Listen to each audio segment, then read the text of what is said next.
সন্মানীয় অসম চৰকাৰৰ কৰ্মচাৰীসকল জনাই আছোঁ খুব গুৰুত্বপূৰ্ণ এটা খবৰ যে মে' মাহৰ দৰমহা আৰু DA সম্পৰ্কীয়।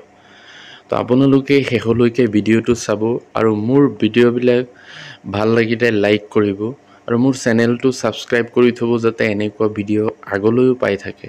বহুতে ভিডিঅ' চাই কিন্তু মোৰ চেনেলটো লাইকো নকৰে আৰু মোৰ ভিডিঅ'বিলাক লাইক নকৰে আৰু মোৰ চেনেলটো ছাবস্ক্ৰাইব নকৰে। তো আপোনালোকে মোৰ ভিডিঅ'টো লাইক আৰু চেনেলটো ছাবস্ক্ৰাইব কৰি থ'ব, তেতিয়া এনেকুৱা ইনফৰমেশ্যন আগলৈ আৰু পাই থাকিব। তো বলক ভিডিঅ'টো আৰম্ভ কৰোঁ।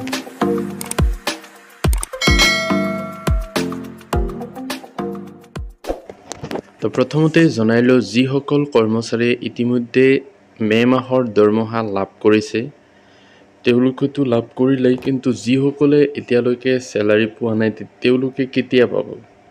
যিহেতু বৰ্তমান চেলাৰী দিব পৰা সামৰ্থ্য আছে চৰকাৰৰ, গতিকে হয়তো বহুতৰ এনেকুৱা হৈছে যে ধৰক আপুনি LP, UP বা কাৰোবাৰ আণ্ডাৰত কাম কৰে, তো তেওঁলোকৰ হয়তো বাজেট নাই, DDৰ যিটো বাজেট থাকিব লাগে সেইটো বাজেট নাই। তো বাজেট যদি তেওঁলোকে পঠিয়াই দিয়ে হয়তো 2 এদিনতে আহি যাব, গতিকে সেইটো DDৰ কাম, সেইকাৰণে হয়তো আপোনালোকৰ চেলাৰী পোৱা দেৰি হৈ আছে।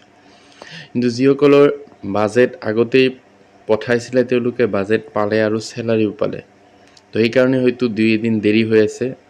আজি শুক্ৰবাৰ বা অহা সপ্তাহত হৈ যাব আপোনালোকৰ চেলাৰীটো। আৰু DA এৰিয়াৰ বুলি ক'লে আপোনালোকে যে আগতে DA পাইছিলে মাৰ্চ মাহৰ পৰা, যদি মাৰ্চ মাহত DA পাইছিলে তেতিয়া জানুৱাৰী আৰু ফেব্ৰুৱাৰী 2 মাহৰ DA আপোনালোকৰ বাকী আছিল।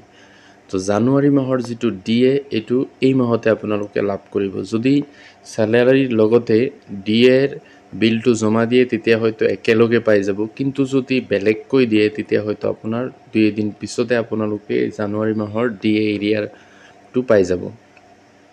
তো এইটো আছিলে গুৰুত্বপূৰ্ণ খবৰ। Thank U.